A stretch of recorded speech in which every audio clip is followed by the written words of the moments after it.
एक है foreign policy और फॉरेन अफेयर। ये पूरी दुनिया की जो फॉरेन पॉलिसी है या जो दुनिया के बड़े प्रॉब्लम्स हैं, जैसे चाइना और अमेरिका का एक इशू चल रहा है, तो इस तरह के जो बड़े इशू हैं, तो फिर दुनिया के जो कैम्ब्रिज और ऑक्सफोर्ड लेवल की जो वहाँ पर पढ़ाने वाले हैं वो इसमें अपने आर्टिकल लिखते हैं। आप जब इंटरव्यू में जाएंगे तो इस तरह की जब आपसे चाइना और अमेरिका का जो है आपस में राइवलरी चल रही है या जो कार्ड चल रहा है, जो अलायंसेज हैं इंडिया के और ऑस्ट्रेलिया वगैरह के, चाइना के खिलाफ, तो वहां पे अगर इस तरह का क्वेश्चन लाजमी होंगे आपसे अच्छी सीट्स के लिए, तो वहां पे आपने अगर अपना एज लेना है, आपने अपने आप को सबसे बेहतर प्रूव करना है, तो फिर आप फॉरेन पॉलिसी पढ़ें और फॉरेन अफेयर पढ़ें। फिर सीएसएस वाले तो इसको लाजमी पढ़ें, जो सीएसएस पीएमएस देने जा रहे हैं या जिनका डिस्क्रिप्टिव टेस्ट होता है एफपीएससी में, उनके लिए तो ये मस्ट है कि आप ये 2 मंथ बाद एक आता है, तो एक आर्टिकल अगर दिन का पढ़ लें तो आपका जो नैरेटिव है, जो व्यू है चीजों के बारे में, वो बड़ा इंप्रूव हो जाएगा। अच्छा जी, फिर है कंप्यूटर का। कंप्यूटर के एमसीक्यूज बड़े इंपॉर्टेंट हैं क्योंकि ज्यादातर लोगों की कंप्यूटर फील्ड नहीं है और 8 से 10 नंबर पीपीएससी के कंप्यूटर से आते हैं, तो हम ज्यादातर वो मार्क्स लूज कर देते हैं। पहले 2 टेस्ट जो मेरे पीपीएससी के फेल हुए, जब मैंने सीएसएस के बाद 1 पेपर की तरफ शिफ्ट हुआ, उन सब की वजह भी क्या थी कि मेरे 2 एरियाज बड़े वीक थे, उर्दू और कंप्यूटर।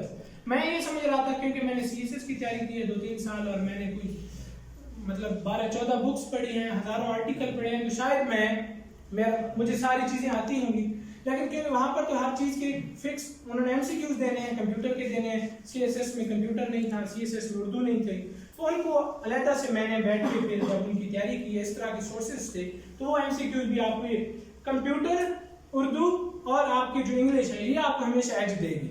जीके हर बंदे ने तैयार किया होगा थोड़ा बहुत, वहां पे आपको इतना डिफरेंस क्रिएट नहीं होगा, आपको 20 आते होंगे, किसी को 15-16 आते होंगे, लेकिन जो एज आपको मिलेगा, खासतौर पे अगर मियां वाली की बात करें तो यहाँ पे इंग्लिश बहुत वीक है, आप इंग्लिश में अपना एज पैदा करें। कंप्यूटर के एमसीक्यू ज्यादातर लोगों के लिए एक प्रॉब्लम होती है, उनकी फील्ड नहीं होती, और कंप्यूटर है भी वो सिंपल सा, कोई लैंग्वेज वगैरह नहीं आती, सिंपल पार्ट्स आते हैं, इनपुट कौन सा है, आउटपुट कौन सा है, इस तरह के एमसीक्यू। पास पेपर में भी आप एक मरतबा देख लें तो आपको आइडिया हो जाएगा।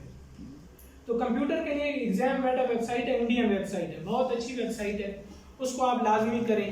और उनके से जो वैसे तो इंग्लिश भी है, बहुत जीके भी है, लेकिन आपका उनका जो कंप्यूटर है पीपीएससी स्पेशली एग्जाम वेटा से बहुत ज्यादा एमसीक्यूज लेती है कंप्यूटर के, तो आपने उसको भी लाजमी करना है। मेरे पास प्रिंट आउट फॉर्म में है, तो प्रिंट आउट अगर आप कभी कहें तो वो भी आपको दे सकते हो, आप उसको कॉपी करा, अदरवाइज वो उनकी वेबसाइट पे पीडीएफ है, वो आपको मिल जाएगा, या ग्रुप में अगर मुझे कोई याद करा दे तो मैं पीडीएफ ढूंढ के वो आपको ग्रुप में भेज दूंगा। इसके बाद जो पाकिस्तानी यूट्यूब वो है पाक एमसीक्यूज, इसका भी एक कंप्यूटर का पोर्शन बना हुआ है, वो एमसीक्यूज भी आप लाजमी करें।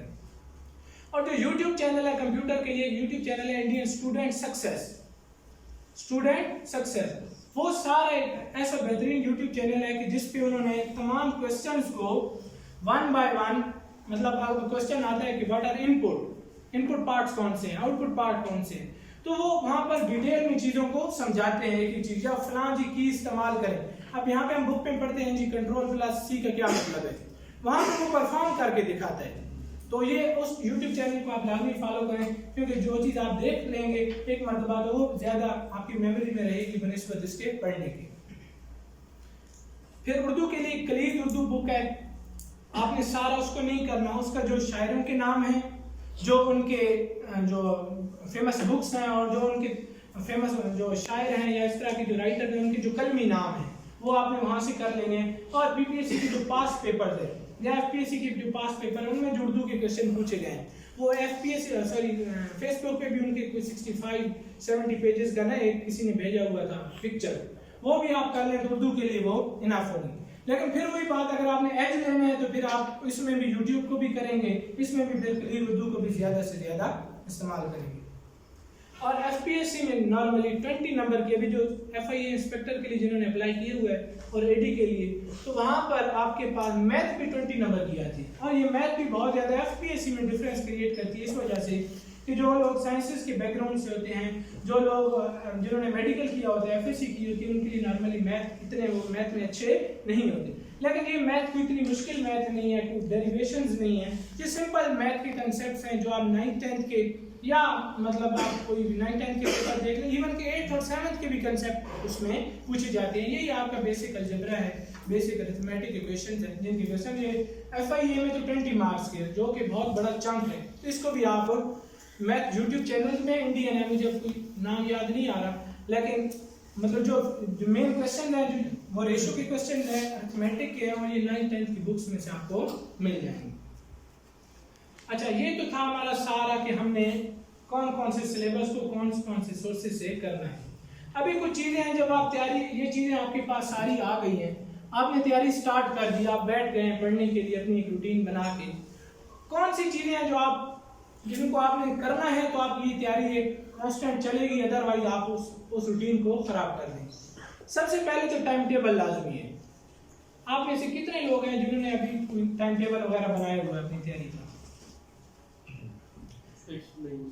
और ये याद रखें, जिस बंदे का टाइम, अब मेरी रूटीन थी 8-8, 10-10 घंटे पढ़ने की, अभी भी अल्हम्दुलिल्लाह 5-6 घंटे में पढ़ लेता हूँ, लेकिन अगर मेरा टाइम टेबल ना हो, मैं एक दिन नहीं पढ़ सकता। टाइम टेबल आपको बाउंड करता है। आपने टाइम ये सेट किया कि 8 से 10 तक मैंने ये वाली चीज पढ़नी है, और जैसे ही 8 होंगे तो आपके अंदर से एक आपको वो कहते हैं ना खफत लग जाएगी, यार मेरा टाइम पढ़ाई, चाहे आप उस दिन ना भी पढ़े, लेकिन आपको एक फीलिंग आएगी कि ये वाला टाइम जो मैंने पढ़ने वाला था ये जाया कर। सबसे पहले तो अपना टाइम टेबल बनाएं। जो लोग जॉब कर रहे हैं वो अपनी जाहिर उनकी अपनी रूटीन के मुताबिक वो टाइम टेबल बनाएं, जो जॉब नहीं कर रहे उनका जाहिर टाइम टेबल ज्यादा एक्सपेंसिव होगा। टाइम टेबल लाजमी है, टाइम टेबल के बगैर कभी भी आप प्रॉपर तैयारी नहीं कर सकते, तो टाइम टेबल लाजमी बनाएं। उसके बाद है अपने डेली, वीकली और मंथली टारगेट सेट करें। टाइम टेबल आपने बना लिया, आपने कह दिया कि हाँ जी फलान टाइम से मैंने 2 से लेकर 4 तक पढ़ना है, फिर 8 से लेकर 10 तक, लेकिन उस टाइम के अंदर आपने क्या चीज पढ़नी है, आपने कितना पढ़ना है, वो अपने टारगेट्स को लाजमी सेट करें। अपने डेली के टारगेट्स बनाए कि मैंने आज इतना पढ़ना है। आपने ये बुक ली है जो इकरा इम्तियाज की, तो आपने इसके 5 पेजेस करने हैं, आज 7 करने, 10 करने हैं अपनी रूटीन के मुताबिक। फिर एक वीक में मैंने कितने पेजेस करने हैं, एक मंथ में इसका कितना मतलब मुकम्मल कर लेनी है या इतना हाफ करना है, तो ये टारगेट भी लाजमी सेट होना चाहिए। अगर आप टारगेट नहीं बनाएंगे, आप रैंडम पढ़ेंगे, एक दिन आप ज्यादा पढ़ लेंगे, दूसरे दिन कम पढ़ेंगे, लेकिन जो आपने 6 महीने साल लंबी तैयारी करनी है उनमें ये चीज फिर आपको फायदा नहीं देगी और कहीं पर भी आप नहीं पहुंचेंगे। आप अपना टारगेट सेट करें, और टारगेट ऐसा सेट करना है जो रियलिटी बेस्ड हो। ये ना हो कि आप आज यहाँ से एक लेक्चर सुन के जाएं और आप कहें जी मैंने 25-40 पेजेस आज करने, 40, आप जाहिर है जिस जो बंदा पहली मर्तबा कर रहा है वो इकरा इम्तियाज के 40 पेजेस नहीं कर सकता। तो टारगेट आपने वो सेट करना है जो रियलिटी बेस्ड हो, अपने रूटीन के मुताबिक। अपनी पहले थोड़ा टारगेट सेट करें, जैसे ही आपकी पिक बन जाए, आपका फ्लो में आ जाए, आप आस्ते आस्ते से टारगेट को बढ़ाते जाए। अब ज्यादा बड़ा टारगेट रखने का नुकसान क्या है कि आप एक दिन तो चलो कर लेंगे, दूसरे दिन आपसे नहीं होगा, तो फिर आप क्या करेंगे, आपकी जो तैयारी का जो रिदम है वो टूट जाएगा।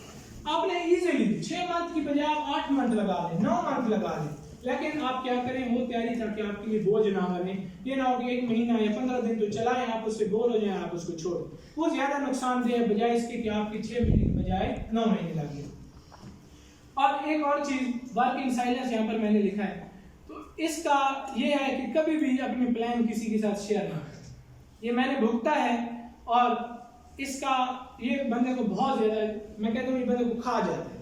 अगर आपने बता दिया कि मैं CSS की तैयारी कर रहा हूँ, तो वो सब आपको CSP समझने लग जाएंगे, और हर सुबह शाम आपसे पूछेंगे हाँ जी तेरा के बने, तेरा के बने, आपको आपकी मतलब आपकी जो सारी जो एफर्ट्स हैं, जो आपका जो जज्बा है वो खत्म कर देगा। आपने किसी पोस्ट के लिए अप्लाई किया, FIA के लिए, किसी 1 पेपर के लिए या CSP में, किसी को मत बताएं। अब आपने अप्लाई कर दिया है, आप खुद तैयारी करते रहे। जब टेस्ट पे जाना, ये ना स्टेटस मेरी तरह लगाएं जैसे मैं स्टार्ट में गोइंग टू लाहौर, अच्छा नीचे क्या क्यों जी जा रहा हूँ जी फलां चीज का टेस्ट है, वो फिर अगले 5-7 साल वो पूछते रहेंगे आपसे हाँ जी तेरे उस टेस्ट के बनाई दिया जो है। तो इस चीज से आपने बचना है, किसी चीज में अप्लाई, ये क्योंकि ये सोशल प्रेशर आता है, और ये आपको ये बात का बर्दाश्त करना बड़ा मुश्किल हो जाता है इस दौर में। अगर आपके फिर इकोनॉमिक हालात भी बड़े टफ हो, तो फिर आप वही बात कि आप अपने प्लान्स को चेंज कर लेते हैं ज्यादा प्रेशर में आके। सारा मसला इस प्रेशर को बर्दाश्त करने का। आपने इस प्रेशर को बर्दाश्त करना है और कोशिश करेंगे बहुत कम ऐसी चीजें करें कि आप पर प्रेशर है। ज्यादा जब आप तैयारी कर रहे हैं ज्यादा सोशलाइजेशन ना करें। अभी आप जिस पीरियड में डिग्री एंड करने के बाद मैं आपको समझ सकता हूँ क्योंकि मैं इस पीरियड से गुजरा हूँ। अब जिस शादी पे जाएंगे आपसे लोग पूछेंगे क्या करना होता है। अच्छा, आप उनको अब मोच में या आप इस तरह के इलाके में आप उनको कैसे बताएंगे कि मैं CSS कर रहा हूँ या CSS क्या है, उनको तो पता ही नहीं इस चीज़ का।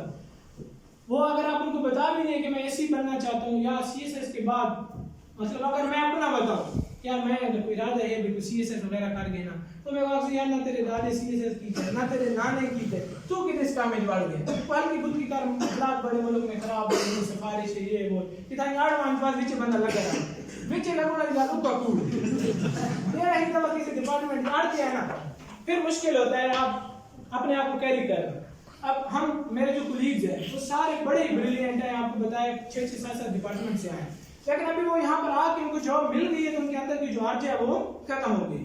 तो इसलिए पहली मरतबा जाएं इतने अच्छे डिपार्टमेंट में कि अगर खुदा न वहाँ पर जाके वो आपको पसंद आ जाए, आपके अंदर की आर्ज खत्म हो जाए तो वो डिपार्टमेंट आपकी लाइफ के लिए मैटर करता हो। ये ना हो कि आप लोगों के कहने पे कांस्टेबल या इस तरह की किसी सीट पे चले जाए वहाँ पे आपको इतना ज्यादा काम हो वहाँ पे कि फिर सारी लाइफ आपकी उसी के साथ गुजर जाए। तो अपने वर्क इन साइलेंस, आपने लोगों को नहीं बताना कि मैं क्या बनने वाला हूँ। जब आप बन जाएंगे तो लोगों को पता चल जाएगा, पूरे मियां वाले में मेरा पता है सबको, ठीक है। अब मुझे किसी को बताने की जरूरत नहीं पड़ी क्योंकि जब आप कामयाब होते हैं तो सबको पता चल जाता है, जब नाकाम होते हैं तो फिर सबको बताना पड़ता है कि मैं क्यों नाकाम हुआ, दलीलें देनी पड़ती। जब आप कामयाब हो जाएंगे इंशाल्लाह ताला फिर आप खुद पोस्ट लगाएंगे, सब आपको मुबारकें भी देंगे और सब आपकी फैमिली में पता चल जाएगा। आपने एक तो ये करना है कि किसी को बताना नहीं है, अपनी तैयारी किसी के साथ शेयर नहीं करनी। तैयारी का मतलब ये नहीं है कि आप किसी को गाइड ही ना करें, मतलब अपने प्लान किसी के साथ शेयर नहीं करें। फिर आपको बता दूं एट अ टाइम एक बुक को पढ़ें, वो आपको एक सेंस ऑफ अचीवमेंट देगा और आपको मतलब ज्यादा जब आप काम करेंगे एक बुक एक टारगेट कंप्लीट होना होगा तो आपके अंदर आप ज्यादा जज्बा पैदा होगा कि आपको कोई ना कोई टारगेट अचीव हो रहा है। करंट अफेयर इंग्लिश मैंने आपको बता दिया कि डेली बेसिस पे करें, न्यूज़पेपर को डेली पढ़ें और इंटरनेट को ज्यादा से ज्यादा यूज करें। फेसबुक के लिए नहीं, ट्विटर के लिए नहीं, व्हाट्सएप के लिए नहीं, बल्कि यूट्यूब के लिए वहाँ पे चीज़ों को करें, गूगल को ज़्यादा से ज़्यादा यूज करें। ये टाइम है 6 मंथ 1 साल आपका मुश्किल है, जब आप कुछ बन जाएंगे तो फिर आप हर तरह की तफरी अफोर्ड कर सकते हैं। मैंने आपको बताया कि मैंने तमाम एक्टिविटीज़ छोड़ दी थी, हालांकि मैं बहुत ज़्यादा सोशल था। जो यूनिवर्सिटी में मेरे फेलोज हैं उनको पता है मैं बहुत ज़्यादा सोशल था, मतलब दोस्त यार थे, पार्टियाँ करते थे, लेकिन एक लिमिटेड टाइम के लिए मैंने अपने आप को बाउंड कर लिया। उसके बाद उन दिनों में हमारे मोश में बड़ी अच्छी कबड्डी होती थी, मैं नहीं जाता था। फैमिलीज में शादियाँ होती थी, मैं नहीं जाता था। दोस्तों की शादियाँ थी, किसी की मंगनी हो रही, ये तमाम चीज़ें साथ साथ चल रही थी, लेकिन मैंने उनमें इंटरेस्ट नहीं लिया क्योंकि ये तमाम दोस्तियाँ ये सारी चीज़ें बाउंस बैक कर जाएंगी जब आप कुछ ना कुछ बन जाए। वो सारी चीज़ें आपके साथ फिर अब सरगोदा भी कोई कबड्डी हो तो मैं अपनी ट्रेनिंग से वहाँ पर चला जाता हूँ क्योंकि मुझे शौक है और अब मैं इसको अफोर्ड कर सकता हूँ। लेकिन एक टाइम था अगर मैं वहाँ से अपने मोच चला जाता तो मेरा 2-3-4 घंटे जो ज़ाया हो जाने थे, उस 2-4 घंटों का किसी और कैंडिडेट ने फ़ायदा उठा लेना था जो 2-4 घंटों में पढ़ रहा था। अच्छा, आफ्टर दैट अच्छा एक बड़ी इंपॉर्टेंट चीज़ है, आप इस तैयारी के दौरान ही डिफरेंट जॉब्स आएंगी तो आप शुरू कर देंगे पेपर देना। ऑलरेडी आप लोग दे भी रहे होंगे, किसी ने 2-4-5 दिए होंगे। तो जब भी पेपर से बाहर निकले तो अपना वीक एरिया उधर पेपर पे ही आप डिसाइड करके आए। अब मैंने आपको बताया मैंने जब पेपर दिए तो मेरा वीक एरिया क्या था। इंग्लिश मेरी बहुत अच्छी थी, जीके मेरा बहुत अच्छा था। मेरा वीक एरिया था कंप्यूटर, मेरा वीक एरिया था उर्दू। तो जैसे ही मैं पेपर देके बाहर निकलता था मुझे पता चल जाता था कि फलां इंस्टीट्यूट मुझे नहीं आता। आप अपनी सेल्फ इंस्पेक्शन करें। आप जब तैयारी कर रहे हैं, आप साथ साथ आप पेपर भी दे रहे हैं, तो आपने अपनी सेल्फ इंस्पेक्शन करनी है कि कौन कौन से एरिया हैं जिनमें आप स्ट्रांग हैं। कुछ लोगों की इंग्लिश अच्छी होती है, कुछ लोगों का जीके अच्छा होता है, कुछ लोगों की जो मतलब मेमोरी चीज़ों को याद कंप्यूटर में अच्छे हैं, उर्दू में अच्छे हैं, वो आपके बैकग्राउंड पे भी डिपेंड करता है। तो जो आपका वीक एरिया है वो पेपर से जैसे ही निकले सबसे पहले उसको अगर मोबाइल में लें या कॉपी है तो कॉपी पे लिख लें और मोबाइल में नोट्स बना लें। तो ये जो क्वेश्चन से ये एमसीक्यू से मुझे नहीं आते थे। या फिर जब पेपर आउट हो जाता है, उसका मतलब है जब सब लोग फेसबुक पे अपने अपने क्वेश्चन शेयर कर देते हैं, वहाँ पे अपनी जब मार्किंग करें तो वहाँ पे आपको पता होना चाहिए कि मेरे कंप्यूटर के इतने एमसीक्यूज गलत हुए हैं, इंग्लिश कितने हुए हैं, कौन से वोकैबुलरी के गलत हुए हैं, सेंटेंस करेक्शन के गलत हुए हैं, या कौन से क्वेश्चन मेरे गलत हुए हैं, तो वो भी चीज़ आपको वहाँ पे कर लेनी चाहिए। अच्छा, जो भी आपका फिर वीक एरिया होगा आपको उस पर काम करना। तो ये थी एक छोटी सी प्रेजेंटेशन, छोटी तो नहीं थी, है काफ़ी लंबी थी। और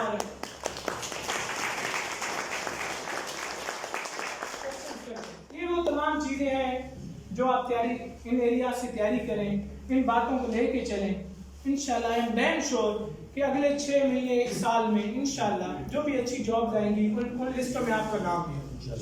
पहले आप जब पहले टेस्ट देंगे तो जाहिर है कुछ चीज़ें आपके लिए मुश्किल होंगी, जैसे जैसे आपकी तैयारी बढ़ती जाएगी, टेस्ट बढ़ते जाएंगे, तो आपकी चीज़ें भी जी। आप किसी का कोई भी क्वेश्चन हो टेस्ट के सर, जो पीपीएससी का मेरिट बना रहे हैं तो डिस्ट्रिक्ट लेवल पे बना रहे हैं कि पंजाब लेवल पे बना रहे हैं? डिपेंड करता है वैकेंसी कहाँ पे है। अगर आप सरगोदा रीजन की कोई सीट है तो सरगोदा लेवल पे बनेगा, अगर पंजाब की कोई सीट है, पंजाब लेवल पे एप्लीकेंट थे तो फिर पंजाब लेवल पे बनेगा। लेकिन अगर आप एफपीएससी में है तो एफपीएससी में फिर कोटा होता है। ओपन मेरिट पे कुछ सीटें होती है, मतलब जो सबसे टॉप पे हैं, चाहे वो नॉन मुस्लिम है, चाहे वो वुमेन कोटा, जिस कोटा में भी उनको सीट्स मिल जाएंगी। फिर उसके बाद फिर वुमेन का अलग कोटा है, इसी तरह आप मतलब सब उनका अलग। कोई चांस होते हैं, मतलब एक फील्ड लेकर आप बता रहे हैं कि आपने नेक्स्ट कोचिंग क्लास की अप्लाई किया था, जिसके साथ 3 चांस होंगे पीपीएससी से अप्लाई करते हैं। आई थिंक एफपीएससी में है 3 चांसेस का एक सीट के लिए, और लेक्चरर में भी है पीपीएससी में 3 मतलब आप कर सकते हैं। बाकी नॉर्मल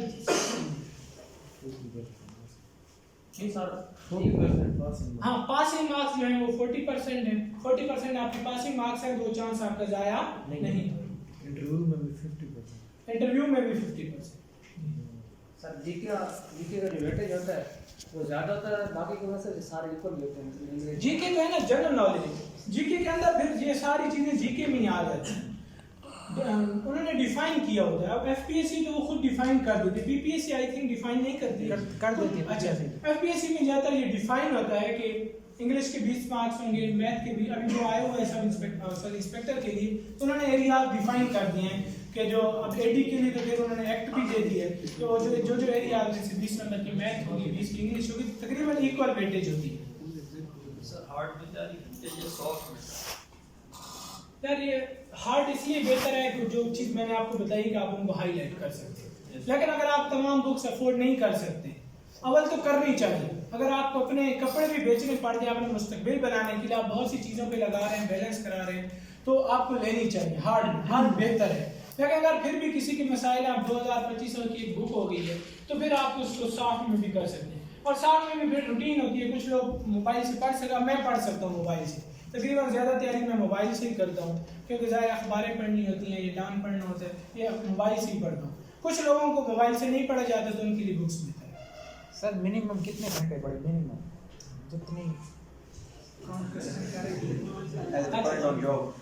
ये डिपेंड करता है आपका ख्वाब कितना बड़ा है। आपका ख्वाब जितना बड़ा है आपको कीमत भी उतनी ज़्यादा अदा करनी पड़ेगी।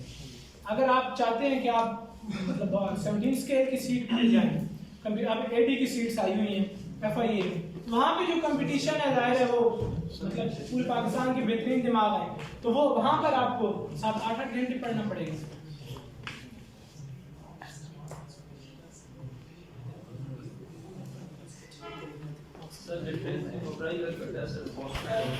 जी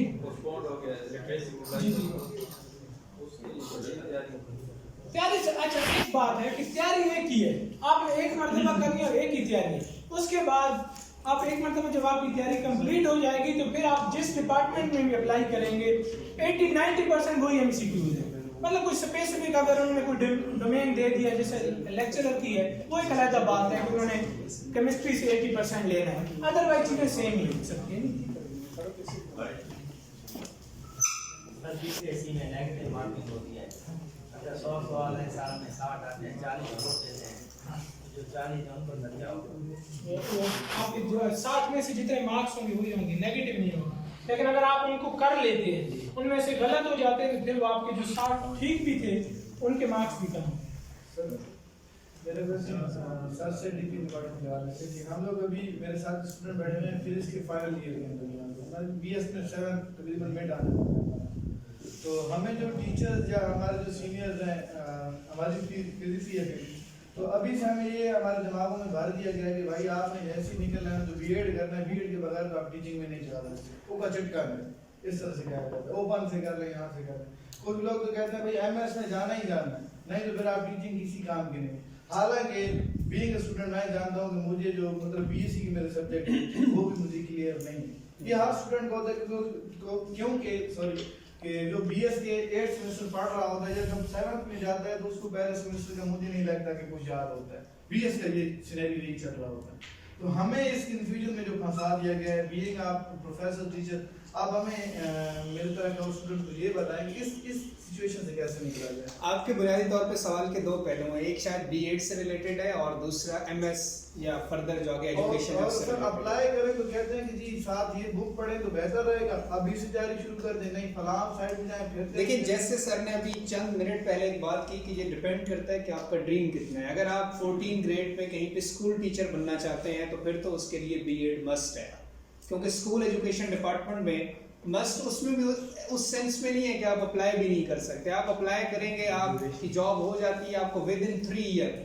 जो एक पीरियड था, अब खैर मैं आजकल इतना टच नहीं हूँ एजुकेशन पॉलिसी से, अब तो पीपीएससी के जरिए रिक्रूटमेंट हो रही है, लेकिन 2018 तक जो रिक्रूटमेंट हुई है उसमें जब आप एज अ टीचर ज्वाइन करते हैं 14, 15, 16 ग्रेड पे, तो आपको within 3 year BEd complete करना पड़ता था। ठीक हो गया?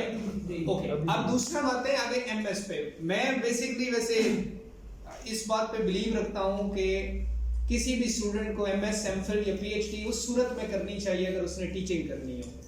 हमारे स्टूडेंट होते हैं उन्होंने टीचिंग नहीं करनी होती, उसके बावजूद वो एमएस में, एमफिल में, पीएचडी में एडमिशन ले लेते हैं। MS, MPhil, PhD basically research oriented degrees होती हैं, और वो लोग जो हायर लेवल पे, यूनिवर्सिटी लेवल पे, कॉलेज लेवल पे पढ़ाना चाहते हैं, सिर्फ वही लोग एमफिल और पीएचडी की तरफ जाएं। अब हम आते हैं कि आप चूंकि 7th 8th सेमेस्टर के स्टूडेंट हैं, तो अभी आप लोगों को क्या करना चाहिए। देखिए एक इन्होंने प्रेजेंटेशन में बात की कयूम साहब ने कि जैसी रिक्वायरमेंट है किसी जॉब की, आपको उस सिलसिले में वैसी ही तैयारी करनी चाहिए। मसलन आप लोग लेक्चरर बनना चाहते हैं अगर, तो उसके लिए 80% आपका सब्जेक्ट होता है। आपको अपना सब्जेक्ट बहुत अच्छे तरीके से आना चाहिए। लेक्चरर बनने का सिंपल सा तरीका है, आपका कंपटीशन है 36 डिस्ट्रिक्ट उस वक्त हुआ करते थे, आजकल कितने हो गए हैं सर? रोज चेंज हो रहा है, रोज चेंज हो रहे, 40 प्लस हो गए होंगे। तो 40 प्लस डिस्ट्रिक्ट के अंदर एक कंपटीशन है और उसके अंदर हजारों लोग हैं, उनमें से चंद सीट्स हैं, हार्डली 10, 12, 15, 20, 40, 50, 60 से ज्यादा सीट्स नहीं होती।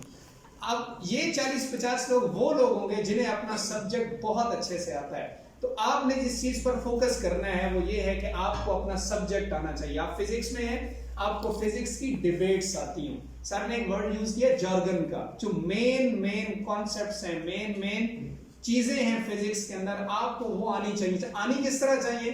2 चीजों में ऐसे आनी चाहिए। आपको एक तो वो कॉन्सेप्ट आता हो, ठीक है, कि वो एग्जैक्टली कॉन्सेप्ट क्या है, फिर साथ में उस कॉन्सेप्ट को उस जैसे कॉन्सेप्ट से डिफरेंशिएट करना आता हो आपको, ये बड़ा जरूरी है। मसलन मैं पॉलिटिकल साइंस का चूंकि स्टूडेंट हूं तो एक वर्ड यूज करूंगा, हम लोग अक्सर यूज करते हैं सोशलिज्म। इसके साथ एक बिल्कुल मिलता जुलता कॉन्सेप्ट है कम्युनिज्म। अब पॉलिटिकल साइंटिस्ट को क्या चाहिए? उसे सोशलिज्म भी डिफाइन करना आना चाहिए और उसे ये भी पता हो कि ये कम्युनिज्म से इस तरीके से मुख्तलिफ